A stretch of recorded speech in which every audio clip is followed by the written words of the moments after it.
मेरे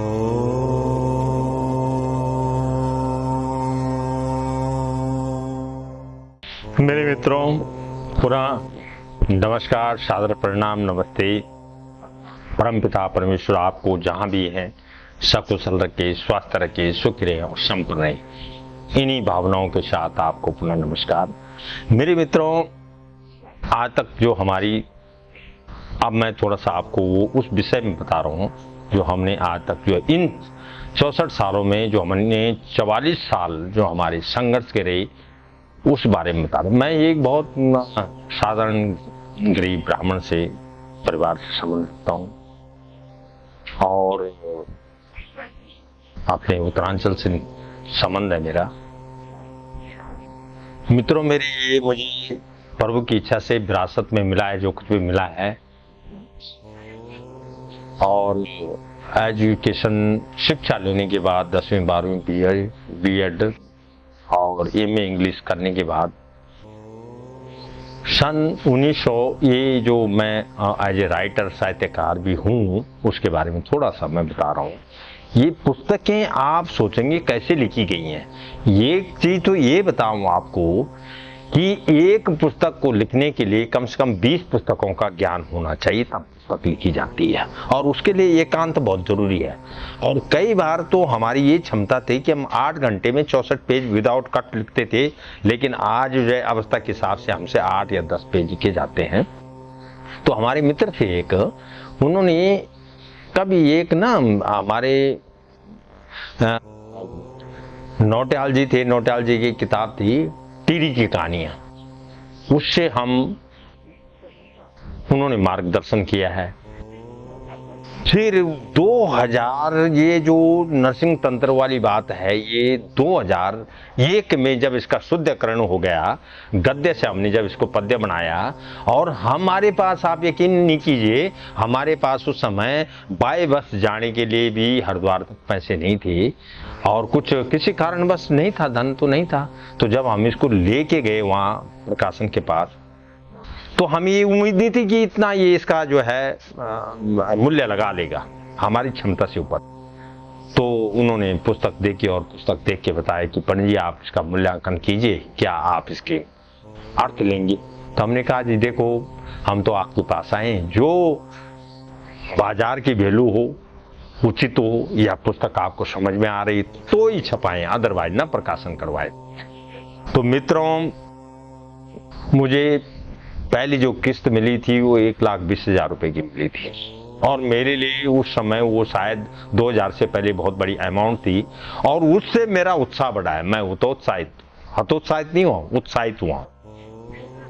बहुत चली ये पुस्तक जो है, उत्तराखंड के इतिहास में सबसे अधिक बिकने वाली अगर कोई पुस्तक है तो वो गढ़वाल नरसिंह तंत्र है।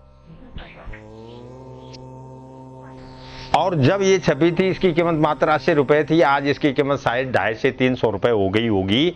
उसके बाद हमारे मन में फिर उन्होंने हमें उत्साहित किया, उन्होंने कहा जी ऐसे कोई छोटे छोटे जो है विषय हों जिन पे। उसके बाद हमारी जो पुस्तक आई, उस पुस्तक का नाम था चमत्कार को नमस्कार, जिसके द्वारा छोटे छोटे उपाय हैं, और इन उपायों के द्वारा आप घर बैठ के भी अपना इलाज करवा सकते हो अपनी, और कई चीजें इसमें हैं जिनका आप जो है अपना इलाज, अपना दुख दारिद्र भय शोक संताप का हरण कर सकते हो। तदोपरांत फिर उसके बाद ये चलता रहा, 10 किताबें मार्केट में आई हैं, जो गवर्नमेंट की भी कुछ पुस्तकें ऐसी हैं जो भारत सरकार के नॉलेज में भी है। फिर हमें बीच में 2010 के बाद हमें कुछ लगा कि हमें थकान सी हो गई है, तब 10-20 पुस्तकें लिख गई तो हमें थकान सी हुई। उसके बाद हमें भगवान नरसिंह की कृपा से फिर ये बल हमारे अंदर आया, और उस बल में हमने ये नरसिंह देव पंचामृत जो है प्रकाशन करवाई है, जो लोकल है, यहीं से करवाई थी। और इसमें हमने कोशिश की है, आप ध्यान से देखिए, हम एक पुस्तकें सब मेरे पास अवेलेबल है, इसमें हमने कोशिश की थी कि संस्कृत के अक्षरों का ही इसमें समावेश हो, अनंतर अक्षर न हो, टेढ़े बेटे अक्षर न हो, हिंदी के ना हो, किसी उर्दू के ना हो, इसमें सिर्फ संस्कृत के अक्षरों का समावेश किया गया। और ये पुस्तकें प्रकाशन करने का मतलब था इससे हमें आर्थिक जो सहायता है वो तो मिली, हमें तन मन और धन से भी हम सुरक्षित हो गए। हमारा जो आर्थिक संकट था वो खत्म हो गया। उसके बाद कुछ मित्र मंडली ने हमें जो है बहुत कुछ उत्साह दिया है, धन का भी सहयोग दिया है और हमें बार बार उत्साहित करते रहे कि पंडित जी आप करते रहे, गुरु जी आप करते रहे, आचार्य जी आप ये करते रहे, हम आपके साथ हैं। तदोपरांत अब जो हमारी पुस्तक होगी मार्केट में वो सबसे बड़ा सब्जेक्ट है, उसको हम 2024 या 25 के अंतर्गत इसी वर्ष के अधीन जो है प्रकाशन करवा देंगे। और मुझे उम्मीद है, मैंने कोशिश की है, मेरा जो प्रयास था वो सार्थक हुआ है और आप तक जो पहुंचा है वो सार्थक ही है, क्योंकि किसी ने किसी भी रूप में कुछ न कुछ सीखा है। और जब कोई कहीं से कुछ सीखता है, जैसे मैंने 4 वेद 6 शास्त्र 18 पुराणों का ज्ञान ये मात्र गीता प्रेस की पुस्तकों से अध्ययन किया है और बैठ के किया है और उन जगहों पे किया है जो पब्लिक पैलेस तो थे ही, लेकिन वहां पर कोई ना कोई वृक्ष ऐसा था जिस वृक्ष में सिद्धि और वो जो पुस्तकें थी हमारे दिमाग में तुरंत 1 या 2 घंटे में बैठ जाती थी। इसलिए हमने आज तक जो है 2-3 वृक्षों का हमने बड़ा प्रयोग किया है, एक बेल वृक्ष का, एक पीपल वृक्ष का। हम जहां पर बैठे वहां पर भगवान विष्णु की बड़ी कृपा है, बजरंगबली की तो है ही है, भगवान विष्णु की बड़ी कृपा है, क्योंकि वहां पर वृक्ष हुआ है पीपल और एक ब्रह्म वृक्ष यानी बड़। जितना भी अध्ययन हमने ग्रहण किया है, आपके जो हम बता पा रहे हैं आपको इन वृक्षों के नीचे और सारे जीवन में और अपने घर गृहस्थी को चलाते हुए कुछ काम ऐसे हुए जो गंगा तट पे हुए। जैसे इसकी सिद्धि के लिए हमने फिर क्या किया, हमें कोई सिद्धि मिली, गंगा तट पे हमने जो स्नान करने के बाद हवन किया, फिर हमें लगा कि इससे ऊपर कोई स्थान है तो बद्रिका आश्रम है, वहां भी जाके स्नान करने के बाद कुछ कार्य किए होंगे।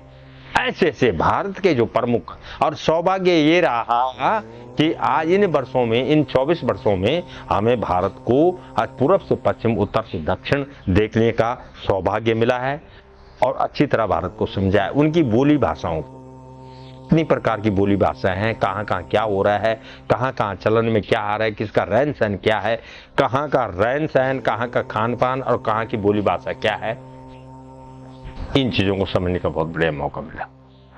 और उन गुरुओं के जो गुरु वाक्य में, जिनको मैं पहले वर्णन कर चुका हूं कि एक गुरु का तो नाम मैं मार्गदर्शन के लिए तो मैं आज ये बोलूंगा कि आदरणीय बाबा रामदेव जी, लोग जो मर्जी बोले, सलूट है।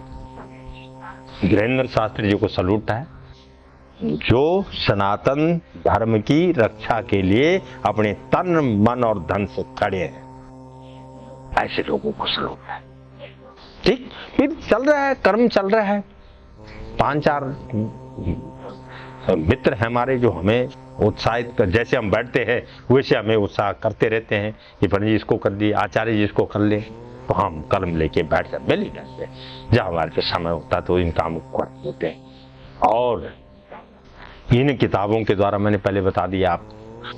फिर हम, सबसे बड़ी बात है कि हम प्रत्येक किताब का गूढ़ रहस्य, उसका रहस्य क्या है, हमने हमेशा जो है जब मधुमक्खी का छत्ता टूटता है उसमें से ये देखा है कि शहद भी 3 प्रकार का होता है। एक शहद की धार बनती है, नीचे गिर जाता है। एक शहद परिपक्व है जो जाले के अंदर फंसा हुआ है। एक शहद ऐसे है जो बच्चे स्वयं खा जाते हैं। हमने उस शहद का ग्रहण किया, उस शहद को ही ग्रहण किया है जो परिपक्व था, छिंके के अंदर बनता, उसी शहद को निकाला। उससे 3 प्रकार के नुकसान नहीं हुए। क्या क्या नहीं हुआ? एक तो बच्चों का खाना जो है खराब नहीं हुआ, एक वो शायद गिरने से रह गया है, गिरा भी नहीं है, और दूसरा उनको उतना ही खाया है जितना जरूरत थी, नहीं तो मधुमक्खियों के लिए वो कम हो जाता। ऐसा भाव करते हुए वो कम हो जाता, बच्चों को कम हो जाता, नीचे गिर जाता। इन चीजों का विशेष ख्याल रखा। हमने अगर इस किताब से कुछ सीखा है, अगर हमने इस किताब से पूजा संकलन के लिए, पूजा संकलन नाम की कोई सेवाल जी है, इन्होंने किताब निकाली है और हम पूजन इसी किताब से करवाते हैं। और मैं समझता हूँ कि कर्मकांड के लिए जो कर्मकांडी विद्वान हैं उनके लिए एक किताब सर्वोपरि भी है, सर्वप्रथम है। इसका आंक, इसको जो है चिंतन मनन अध्ययन कीजिए। इसमें संकल्प भी कम से कम 20 मिनट का संकल्प है और सही ढंग से आपने संकल्प लेना है, तो ये संकल्प है। तो अगर हमने इनसे कुछ सीखा है तो हमने इनको फेंका नहीं है, हमने कबाड़ी में दी है। अगर हमने इनसे कुछ सीखा है तो हमने इनको फेंका नहीं है, ये हृदय से रखा है हमने। और जब आप किसी चीज को हृदय से ऐसे करते हैं तो उसका मान सम्मान बढ़ जाता है और तुम्हारा भी बढ़ जाता है।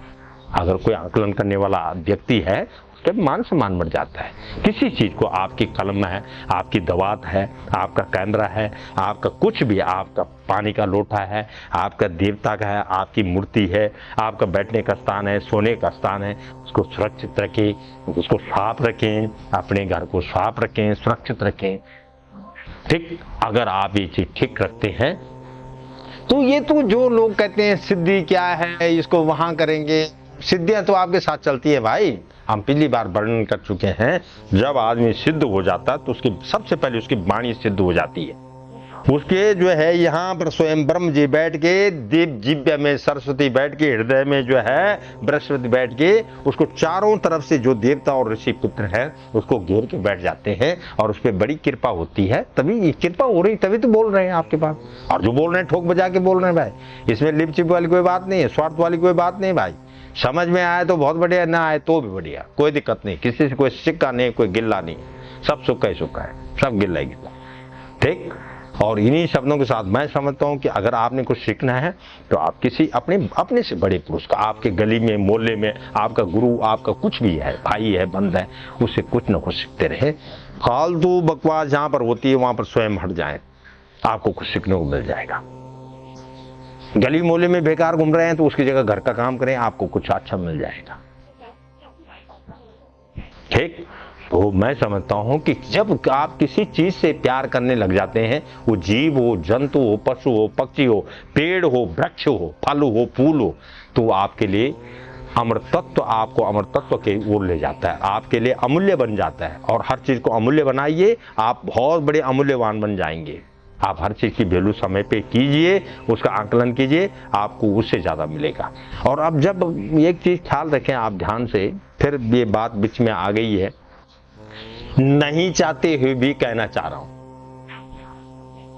कि जिस आदमी के मन में 24 घंटा द्वेष की भावना है, घृणा की भावना है, किसी को छोटे और बड़े गिराने की भावना है, दिखाने की भावना है, मैं समझता हूं देश का सबसे गंदा आदमी, गंदा व्यक्ति हुआ है कि जो दूसरे को गिराने में लगा है, दूसरे की टांग खींचने में लगा हुआ है। अपने आप को बलवान कीजिए।